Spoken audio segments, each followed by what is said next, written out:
Arif Wijaya adalah seorang pria berusia awal 30-an yang telah terbiasa menjalani perjalanan antar kota sebagai bagian dari pekerjaannya. Malam itu, setelah seharian penuh mengurusi presentasi dan perundingan bisnis yang menguras tenaga dan pikiran, tubuhnya terasa berat dan kepalanya dipenuhi kelelahan yang menumpuk. Jarum jam dinding di ruang rapat terakhir yang ia tinggalkan telah menunjukkan pukul 22 waktu Indonesia Barat, sebuah waktu yang seharusnya menjadi batas kewajaran bagi seseorang untuk mulai beristirahat, bukan justru memulai perjalanan panjang menuju kota asal. Kota es yang menjadi tempatnya bermalam sementara itu telah mulai lengang. Lampu-lampu gedung perkantoran satu persatu dipadamkan, menyisakan cahaya redup dari penerangan jalan yang memantul di aspal basah sisa hujan sore. Arif Wijaya melangkah menuju mobil sedan hitam miliknya dengan langkah gontai, membawa tas kerja yang terasa lebih berat dari biasanya. Di dalam kepalanya hanya ada satu keinginan sederhana, yaitu segera tiba di rumah dan merebahkan tubuhnya di tempat tidur tanpa perlu memikirkan apapun lagi. Perjalanan menuju kota Y, tempat tinggal Arif Wijaya, normalnya memakan waktu sekitar 6 jam melalui jalur tol utama. Namun pengalaman dan kebiasaan membuatnya mengetahui sebuah jalur alternatif yang konon dapat memangkas waktu tempuh hingga 2 jam. Jalur itu adalah jalan lintas hutan Gunung Merapi Tua, sebuah ruas jalan lama yang jarang dilalui kendaraan pada malam hari dan lebih sering menjadi bahan pembicaraan dalam kisah-kisah tidak masuk akal yang ia anggap sekadar mitos. Di dalam mobil, dengan mesin yang menyala halus dan kabin yang sunyi, Arif Wijaya menimbang-nimbang pilihannya. Rasa lelah perlahan mengikis kewaspadaan dan logika sehatnya. Ia merasa tubuhnya tidak akan sanggup menempuh perjalanan lebih lama jika harus berputar jauh melalui jalur aman. Pikiran pragmatisnya menang, menenggelamkan semua peringatan yang pernah ia dengar tentang hutan tersebut. Setelah memastikan tangki bahan bakar terisi penuh di sebuah SPBU terakhir sebelum jalur hutan, Arif Wijaya duduk di balik kemudi, menyetel musik dengan volume rendah, dan menarik napas panjang. Tanpa ia sadari, keputusan sederhana yang diambil dalam kondisi lelah itu akan mengubah malamnya menjadi pengalaman paling kelam dalam hidupnya, sebuah perjalanan pulang yang tidak pernah benar-benar berakhir. Pukul 23.30 waktu Indonesia Barat, mobil sedan hitam milik Arif Wijaya berhenti sejenak di depan sebuah papan penanda jalan yang tampak tua dan kusam. Tulisan jalan lintas hutan Gunung Merapi Tua terlihat samar diterpa cahaya lampu depan mobilnya. Begitu roda kendaraannya melewati batas tersebut, suasana seolah berubah secara drastis, seperti memasuki wilayah lain yang terpisah dari dunia luar. Lampu penerangan jalan menghilang sepenuhnya, digantikan oleh kegelapan pekat yang hanya terbelah oleh sorot lampu mobil. Pepohonan besar menjulang di kiri dan kanan, ranting-rantingnya saling bertaut membentuk lorong panjang yang menelan cahaya. Udara terasa lebih lembab dan dingin, merayap masuk melalui celah-celah kabin meskipun semua jendela tertutup rapat. Telepon seluler Arif Wijaya yang sebelumnya masih menampilkan sisa sinyal tiba-tiba menunjukkan tulisan, "Tidak ada layanan." Ia sempat mencoba menghubungi istrinya, sekadar untuk memberi kabar bahwa ia akan melewati jalur alternatif, namun panggilan itu tak pernah tersambung. Keheningan yang menyertai kegagalan itu perlahan menumbuhkan perasaan tidak nyaman di dadanya. Meski demikian, Arif Wijaya berusaha menenangkan diri.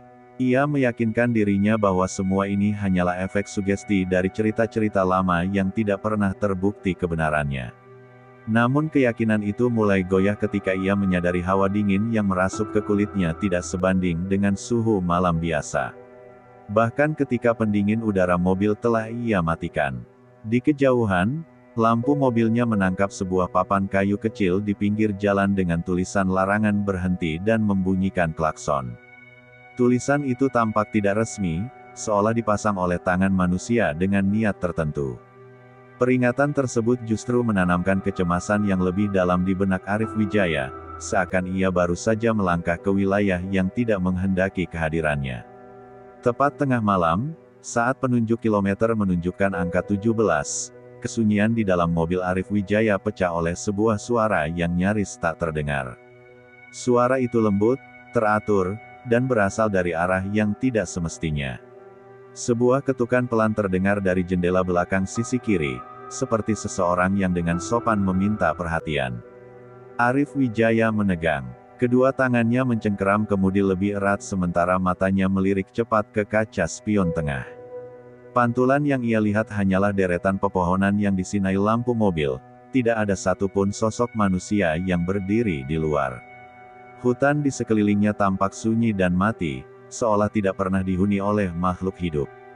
Ketukan itu berhenti sejenak, memberikan ruang bagi pikirannya untuk berharap bahwa ia hanya berhalusinasi akibat kelelahan. Namun harapan itu runtuh ketika suara serupa kembali terdengar, kali ini lebih jelas dan berpindah ke jendela depan sisi penumpang. Ritmenya tetap sama, pelan namun pasti, seakan sesuatu dengan sengaja bermain-main dengan kesadarannya. Napas Arif Wijaya mulai memburu. Ia menolak untuk menoleh ke samping, memilih memusatkan pandangannya ke jalan di depan. Di dalam kepalanya berkecamuk berbagai kemungkinan rasional yang tidak pernah benar-benar masuk akal. Tidak ada rumah, tidak ada pemukiman, dan tidak mungkin ada orang yang berdiri di tengah hutan pada jam seperti ini. Dengan jantung yang berdegup kencang, Arif Wijaya menekan pedal gas lebih dalam. Mobilnya melaju lebih cepat, memecah kesunyian hutan dengan suara mesin yang meraung, sementara ketukan misterius itu perlahan menghilang, meninggalkan ketegangan yang menggantung berat di dalam kabin. Belum lama ketukan itu menghilang, pandangan Arif Wijaya tertuju pada sesuatu yang berdiri di kejauhan. Di tengah jalur sempit yang ia lalui, tampak sebuah bentuk berwarna putih pucat yang kontras dengan gelapnya malam. Jantungnya seolah berhenti berdetak saat mobilnya semakin mendekat. Cahaya lampu depan perlahan memperjelas wujud tersebut. Seorang wanita berdiri membelakangi arah datangnya mobil, mengenakan pakaian putih lusuh yang menjuntai hingga ke tanah. Rambut hitamnya panjang, terurai menutupi seluruh wajah, tidak bergerak meski angin malam berembus pelan di sekitarnya. Refleks Arif Wijaya menginjak rem sekuat tenaga. Ban mobil berdecit tajam, dan tubuhnya terdorong ke depan oleh hentakan mendadak. Ia menelan ludah, berusaha mengumpulkan keberanian untuk memastikan apa yang ia lihat bukanlah tipuan mata. Namun wanita itu tetap berdiri diam, seperti patung yang sengaja ditempatkan di tengah jalan. Dengan tangan gemetar, Arif Wijaya menyalakan lampu jauh. Cahaya terang menyapu jalanan dan pepohonan, tetapi sosok itu lenyap seketika, seolah tidak pernah ada. Tidak ada jejak langkah, tidak ada suara, hanya jalan kosong yang kembali diselimuti kabut tipis. Tubuh Arif Wijaya menggigil hebat. Tanpa berpikir panjang, ia menginjak pedal gas dan memaksa mobilnya melaju, menolak untuk kembali menoleh. Di dalam hatinya, ketakutan mulai tumbuh menjadi keyakinan bahwa malam itu tidak akan berakhir dengan mudah. Setelah kejadian itu, Arif Wijaya berusaha keras menenangkan pikirannya. Ia menurunkan sedikit volume musik, berharap suara lembut dari radio dapat mengusir sunyi yang menekan. Namun alih-alih menenangkan, suara itu justru terdengar asing. Seakan tidak sepenuhnya nyata di tengah hutan yang terasa hidup dan mengawasinya. Dari arah kiri jalan, samar-samar terdengar suara tawa kecil.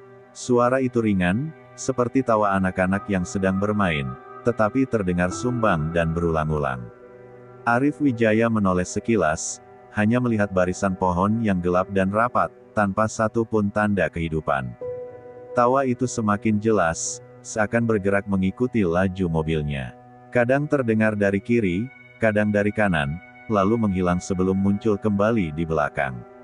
Setiap kali suara itu muncul, bulu kuduk Arif Wijaya berdiri, dan tengkuknya terasa dingin seperti disentuh sesuatu yang tidak kasat mata. Ia mulai menyadari bahwa rasa takutnya tidak lagi bersifat sementara. Ada tekanan mental yang perlahan menggerogoti kewarasannya, membuat setiap bayangan tampak lebih mengancam dan setiap suara terdengar lebih dekat. Jalanan yang ia lalui terasa tidak berujung, seolah hutan itu sengaja memanjangkan dirinya. Dengan rahang mengeras dan tangan yang mulai pegal mencengkeram kemudi, Arif Wijaya hanya bisa berharap agar bagian terburuk dari perjalanan itu segera berlalu. Namun tanpa ia ketahui, apa yang telah ia alami hanyalah permulaan dari teror yang jauh lebih dalam dan tidak memberi ruang untuk kembali. Setelah suara tawa itu perlahan menghilang, Arif Wijaya mencoba menenangkan diri dengan meyakinkan pikirannya bahwa semua yang ia dengar hanyalah pantulan suara alam yang diperbesar oleh rasa takut. Namun ketenangan itu tidak bertahan lama. Di kejauhan, tepat di batas jangkauan lampu mobil, ia melihat sesuatu yang bergerak cepat di pinggir jalan, rendah dan kecil, seolah berlari dengan langkah yang tidak beraturan. Saat mobilnya semakin mendekat, Arif Wijaya menyadari bahwa bayangan itu menyerupai sosok anak kecil. Tubuhnya kurus, pakaiannya tampak lusuh, dan kepalanya sedikit tertunduk. Sosok itu berlari sejajar dengan mobilnya di antara pepohonan, terkadang menghilang tertutup batang pohon, lalu muncul kembali dengan jarak yang semakin dekat. Dada Arif Wijaya terasa sesak. Nalarnya menolak untuk menerima apa yang matanya lihat, sebab tidak mungkin ada anak kecil sendirian di tengah hutan lebat pada waktu sedini itu. Ia memusatkan pandangan ke depan, berusaha keras untuk tidak memperhatikan gerakan di sampingnya, tetapi bayangan kecil itu seolah tidak ingin diabaikan. Beberapa detik kemudian, sosok itu tiba-tiba menyeberang jalan tepat di depan mobilnya. Arif Wijaya menginjak rem dengan keras, napasnya terhenti sejenak saat lampu mobil menyinari jalanan kosong tanpa siapapun. Tidak ada suara langkah, tidak ada tangisan, hanya keheningan yang kembali menekan. Keringat dingin membasahi punggungnya. Arif Wijaya menyadari bahwa sejak memasuki hutan ini, hal-hal yang tidak seharusnya ada mulai memperlihatkan diri. Ia kembali melajukan mobilnya dengan tangan gemetar, perasaan takut kini berubah menjadi firasat bahwa ia sedang diuji oleh sesuatu yang tidak menghendaki kehadirannya. Memasuki kilometer 20, udara di dalam kabin mobil Arif Wijaya berubah secara drastis. Sebuah aroma menyengat tiba-tiba memenuhi ruang sempit itu, bau kembang Kamboja yang tajam dan lembab, bercampur dengan kesan tanah basah dan sesuatu yang amis. Bau itu datang tanpa peringatan, seolah muncul begitu saja dari udara kosong. Arif Wijaya refleks menurunkan kaca jendela sedikit, berharap aroma itu segera keluar. Namun yang terjadi justru sebaliknya. Bau tersebut semakin kuat, menempel di indera penciumannya dan membuat perutnya terasa mual. Tidak ada satupun pohon Kamboja yang ia lihat di sepanjang jalan itu, hanya hutan liar yang rimbun dan gelap. Saat ia mencoba fokus pada jalan, sebuah sensasi aneh menjalar di sisi kanan lehernya. Udara di sana terasa lebih dingin, seperti ada sesuatu yang berembus. Pelan tepat di samping telinganya. Hembusan itu disertai perasaan seolah ada kehadiran yang sangat dekat, meski tidak terlihat. Beberapa detik kemudian, sebuah suara halus terdengar, nyaris seperti desahan. Suara itu memanggil namanya dengan lirih dan penuh tekanan, menyebut, Arif, seolah mengenalnya dengan sangat baik. Tubuh Arif Wijaya menegang seketika, dan ia menoleh cepat ke kursi belakang yang gelap. Tidak ada siapapun di sana. Hanya kabin kosong yang kini terasa sempit dan menyesakkan. Dengan jantung berdegup tak terkendali, Arif Wijaya memacu mobilnya lebih kencang, berharap jarak dan kecepatan dapat menjauhkan dirinya dari sesuatu yang mulai terasa semakin nyata. Kecepatan mobil yang meningkat tidak membawa rasa aman. Beberapa menit setelah bau Kamboja itu menghilang, Arif Wijaya merasakan getaran tidak wajar dari mesin mobilnya. Awalnya hanya berupa sentakan halus, seperti mesin yang kehilangan tenaga sesaat, tetapi lama-kelamaan terasa semakin jelas. Jarum indikator putaran mesin bergerak tidak stabil. Mobilnya tersendat, lalu kembali normal, kemudian tersendat lagi dengan jeda yang semakin sering. Suara mesin berubah menjadi berat dan kasar, memantul di antara pepohonan yang rapat, memperkuat rasa terisolasi di tengah hutan. Arif Wijaya menurunkan kecepatan, berusaha menjaga mesin agar tidak mati total. Dalam benaknya, ia mulai membayangkan kemungkinan terburuk, yaitu mobil mogok di tengah jalan lintas hutan gunung Merapi tua tanpa sinyal dan tanpa pertolongan. Pikiran itu membuat napasnya semakin pendek dan dangkal. Saat ia melirik panel instrumen, lampu indikator berkedip samar, lalu kembali normal seolah tidak terjadi apa-apa. Gangguan itu terasa tidak konsisten, seperti sesuatu yang sengaja bermain dengan kesabarannya, memberi harapan palsu sebelum kembali mengusik. Dengan rahang mengeras, Arif Wijaya terus melaju perlahan. Setiap meter jalan terasa penuh ketegangan. Ia mulai memahami bahwa ancaman malam itu tidak selalu datang dalam bentuk yang terlihat, tetapi juga melalui rasa tidak berdaya yang perlahan merampas kendali. Kabut di sepanjang jalan semakin tebal. Kaca depan mobil Arif Wijaya mulai berembun dari luar dan dalam, meskipun suhu di dalam kabin tidak berubah. Ia mengusap kaca dengan punggung tangan, mencoba membersihkan pandangan yang mulai buram. Namun embun itu kembali muncul dengan cepat, lebih tebal dan tidak merata. Saat sorot lampu depan menyapu kaca, Arif Wijaya melihat sesuatu yang membuat darahnya terasa membeku. Di sisi kanan kaca depan, tampak jelas bekas telapak tangan, seolah ada seseorang yang menempelkan tangannya dari luar. Jejak itu basah dan samar, dengan jari-jari yang panjang dan tidak proporsional. Tidak ada sosok di luar, tidak ada bayangan yang bergerak. Hanya bekas tangan yang perlahan memudar, meninggalkan garis-garis air yang meluncur ke bawah. Arif Wijaya merasakan dadanya sesak, napasnya tersendat. Tubuhnya terasa lemah, seperti kehilangan tenaga hanya dengan melihat tanda kehadiran yang begitu dekat. Ia menolak untuk menoleh ke samping, takut akan apa yang mungkin ia lihat jika melakukannya. Mobil terus melaju dalam keheningan yang mencekam. Setiap detik terasa panjang, dan rasa takut kini bercampur dengan keputusasaan. Arif Wijaya mulai menyadari bahwa ia tidak lagi sekadar melewati hutan, tetapi sedang berada di dalam wilayah yang aktif merespons ketakutannya. Menjelang kilometer 25, Arif Wijaya mulai merasakan kelelahan mental yang luar biasa. Matanya perih, kepalanya berat, dan pikirannya terasa kacau. Ia menurunkan kecepatan, berusaha menjaga fokus agar tidak kehilangan kendali. Di tengah keheningan itu, terdengar suara samar dari arah kursi belakang. Suara itu seperti desahan pelan yang berubah menjadi tawa kecil, tertahan, seakan berasal dari tenggorokan.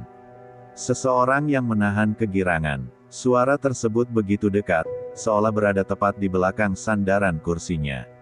Tubuh Arif Wijaya menegang sepenuhnya. Ia tidak berani menoleh, tidak berani menggerakkan tubuhnya selain tangan yang mencengkeram kemudi. Tawa itu terdengar semakin jelas, bercampur dengan suara napas berat yang ritmenya tidak selaras dengan napasnya sendiri. Kabin mobil yang sempit kini terasa seperti ruang tertutup tanpa jalan keluar. Setiap bunyi kecil terdengar berlebihan, setiap getaran terasa mengancam. Arif Wijaya merasakan sensasi dingin menjalar dari punggung hingga ke ujung jemarinya. Dengan sisa keberanian yang ia miliki, Arif Wijaya menambah kecepatan, berharap bahwa gerak maju adalah satu-satunya cara untuk bertahan. Namun di dalam hatinya, ia mulai memahami bahwa sesuatu telah ikut bersamanya, dan kehadiran itu tidak berniat pergi begitu saja. Arif Wijaya mulai menyadari sesuatu yang janggal pada perjalanan yang ia tempuh. Setelah berkendara cukup lama, ia memperhatikan penanda kilometer yang kembali menunjukkan angka 23, angka yang seharusnya sudah ia lewati beberapa waktu sebelumnya. Dadanya menghangat oleh kecemasan, dan pikirannya berusaha mencari penjelasan logis atas ketidaksesuaian itu. Ia menatap jalanan di depan dengan lebih saksama. Tikungan yang sama, pohon tumbang yang sama di sisi kiri, bahkan batu besar yang menjorok ke bahu jalan tampak persis seperti yang telah ia lewati sebelumnya. Tidak ada perbedaan sekecil apapun, seolah-olah jalan itu memutar dirinya kembali tanpa ia sadari. Rasa panik mulai merambat perlahan. Arif Wijaya mencoba menenangkan diri dengan meyakinkan bahwa ia mungkin salah memperhatikan tanda jalan. Namun setiap detail yang berulang memperkuat dugaan bahwa ia sedang terjebak dalam lintasan yang tidak wajar, sebuah ruang yang menolak untuk ia tinggalkan. Suara mesin mobil terdengar lebih berat dari sebelumnya, seakan ikut kelelahan menempuh jalan yang sama berulang kali.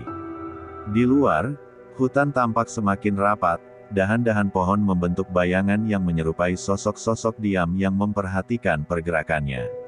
Perasaan terisolasi itu menekan Arif Wijaya hingga ke titik yang belum pernah ia rasakan.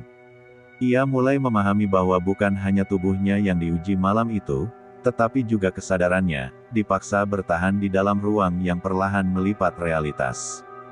Ketika rasa putus asa mulai menggerogoti pikirannya, Arif Wijaya merasakan perubahan lain yang lebih mengganggu. Udara di dalam mobil terasa semakin berat, seolah mengandung kelembapan yang tidak wajar. Setiap tarikan napas terasa pendek dan dingin, menyisakan rasa perih di dada. Di sela suara mesin, ia mendengar sesuatu yang bukan berasal dari luar. Sebuah tarikan napas lain terdengar di dalam kabin, lebih berat dan lebih lambat dari napasnya sendiri. Suara itu jelas, berada sangat dekat, seakan ada makhluk lain yang duduk bersamanya di ruang sempit itu. Arif Wijaya menahan napas, berharap suara tersebut ikut menghilang. Namun yang terjadi justru sebaliknya. Nafas asing itu terdengar semakin jelas, disertai sensasi dingin yang menyentuh sisi wajah dan tengkuknya. Rambut di belakang lehernya berdiri, dan tubuhnya menegang tanpa ia sadari. Ia memusatkan pandangan lurus ke depan, menolak untuk menoleh. Dalam benaknya terlintas ketakutan akan apa yang mungkin ia lihat jika berani menggerakkan kepala. Kesadaran bahwa ia tidak lagi sendirian kini terasa begitu nyata, tidak lagi sebatas dugaan atau ilusi. Dengan tangan yang gemetar, Arif Wijaya mempercepat laju mobilnya. Namun suara napas itu tidak tertinggal.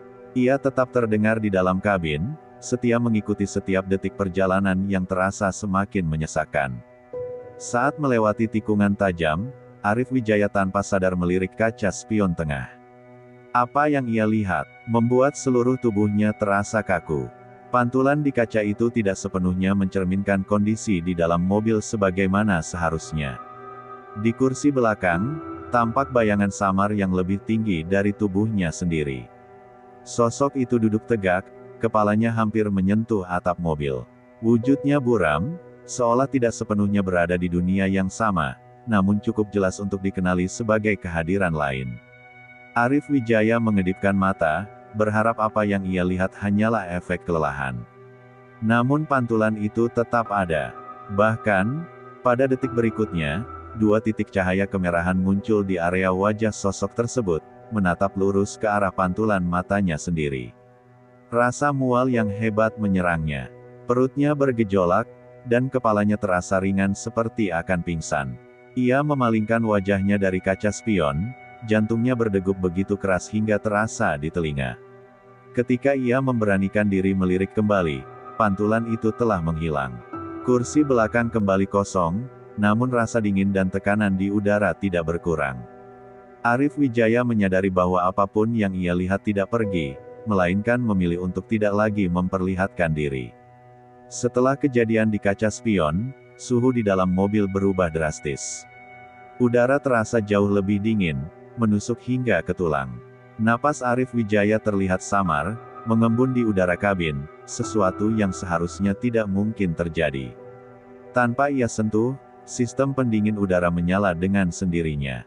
Hembusan angin dingin keluar dari ventilasi dengan kekuatan penuh, membuat tubuhnya menggigil hebat.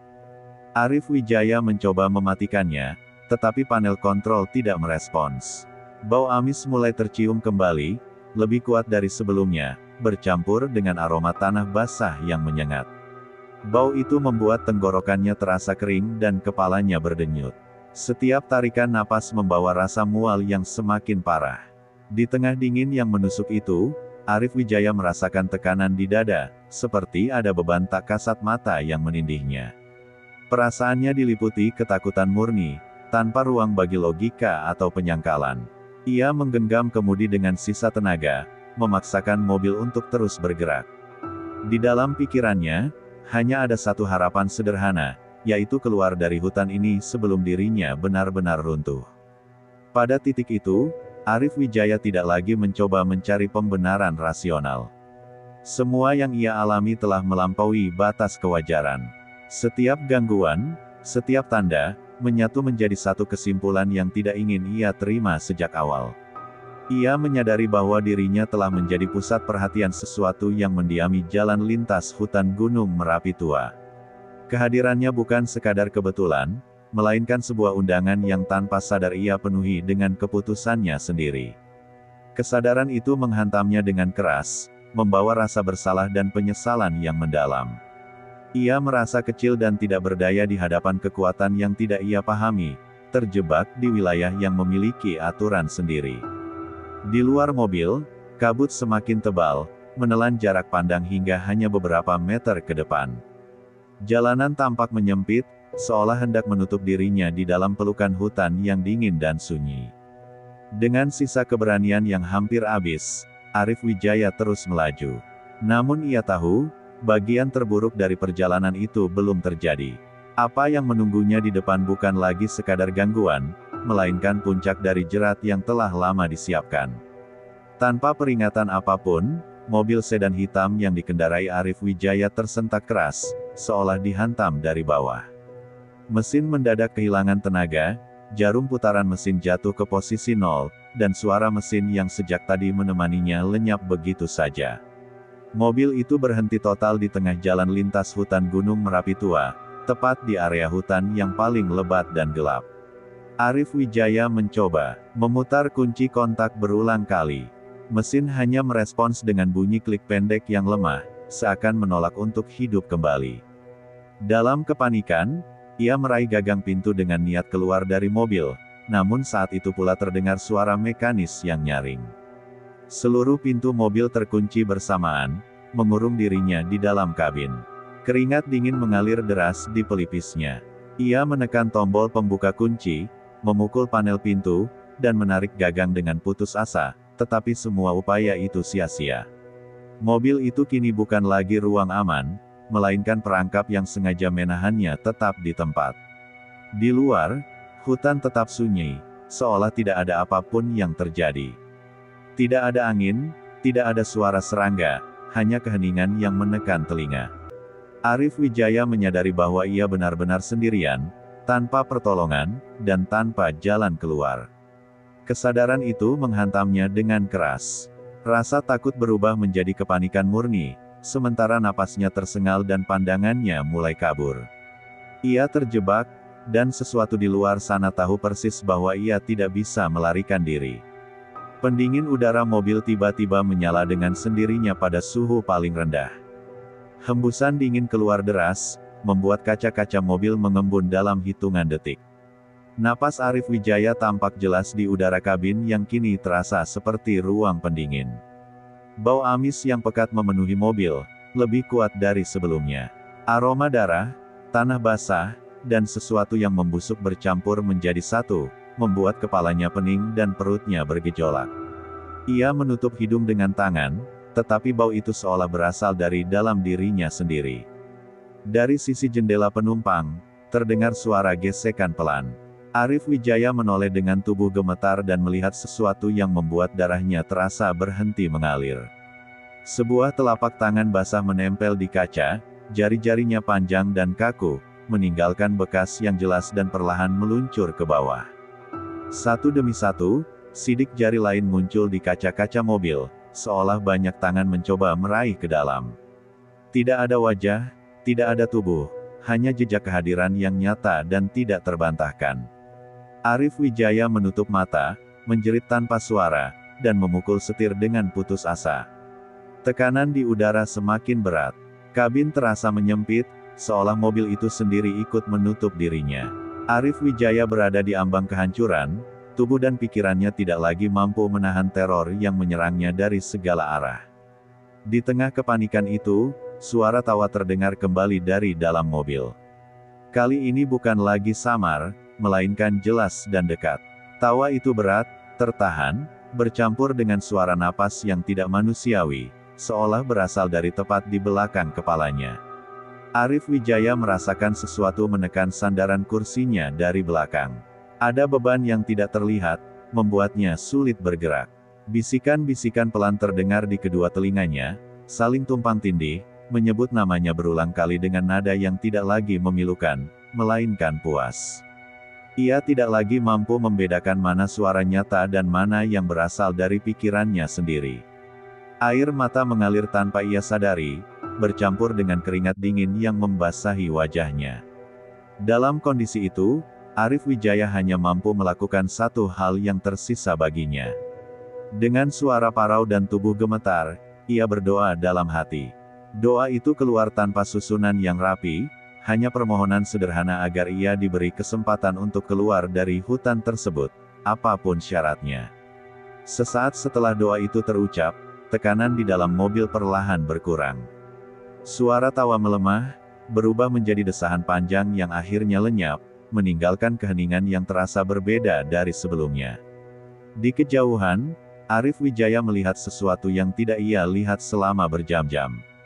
Sebuah cahaya samar muncul di ujung jalan, kecil, namun nyata. Cahaya itu tidak terang, tetapi cukup untuk membangkitkan harapan yang hampir padam. Ia mencoba memutar kunci kontak sekali lagi, kali ini dengan tangan yang sudah tidak memiliki tenaga. Mesin mobil menyala dengan mulus, seolah tidak pernah mati sebelumnya.